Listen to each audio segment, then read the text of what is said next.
توت د افغانستان یوه له مشهور او خوږو میوو څخه ده. د پسرلي موسم په را رسیدو سره توت لومړنۍ میوه ده چې پخیږي او خلک یې ډیره زیاته خوښوي.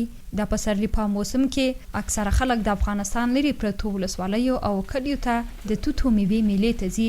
توت ډیر ډولونه لري چې مشهور هغه یې شاهتوت، شیرک توت، ابراهیم خانی، بېدانې، ځمکني او داسې نور دي. خو سږکال بزګران د اوبو د کموالي، د ضعیفه اقتصاد او همداراز د دولت له نه همکارۍ سره ټکوي. وایي چې اوس یې د کاروبار خوند د پخوا په څیر نسته. توت ډېرې روغتیایي ګټې هم لري، لکه د سترګو تقویې، د غاښونو د درد د کابو کولو لپاره، د وینې بهېدنې درمان او همداراز د سټرېس کمولو لپاره تر ټولو ښه درمل هم ګڼل کیږي. دا توت اکثریت توتان داسې یو ثوابي غوندې شی ده چې مثلا هر څوک د توت ونه کینوي دې دپاره چې مثلا دې نه د خلک توت وخوري او هغه ته ثواب ورباندې میلاو شي.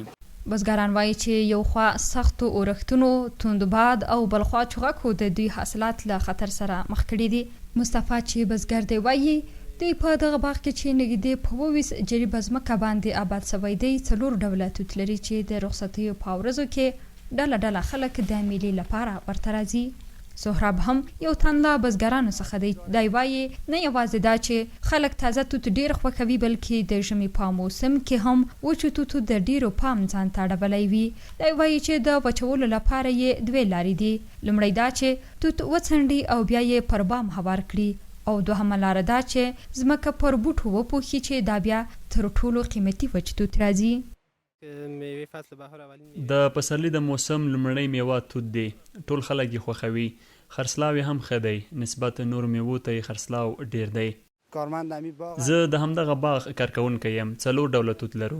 یو شاهتوت دی، سپین توت دی، خنجاني دی او بېدانې توت. توت پلورونکي له وزګارتیا سره ټکوي او وایي که څه هم چې دغه کار یې لنډمهاله دی، خو بیا هم د کار کولو لپاره یو ښه چانس دی. دی وایي چې د کابل ښار له لرې پرتو ولسوالیو او ځینو ولایتونو څخه توت راوړي او د کابل ښار په واټونو کې یې پلوري. چاریکار څخه مو توت راوړي دي. توت خرڅوو، همدغلته کار کوو چې یو څه روپۍ پیدا کړو او غریبي مو وسي. نور خو کاروبار نسته، مجبور چې همدلته کار وکړو. توت مو راوړي دي، خرڅوو یې. توت دی، شفتالو دی، ګیلاس دی او داسې نور شیان راوړو. په ورځ کې 1 جالۍ یا هم 18 جالۍ توت راوړو چې یو څه ناڅه غریبي پکې کیږي. له خدای څخه خوشحاله او راضي یو. توت د ډیرو روغتیایي ګټو ترڅنګ ښه خوند او رنګ هم لري چې تقریبا د افغانستان په ټولو ولایتونو کې حاصلات ورکوي، خو معیاري پروسس او سوداګرۍ لپاره یې تر اوسه بنسټیز کار نه دی سوی. مریم هوتک، سیمجی، کابل.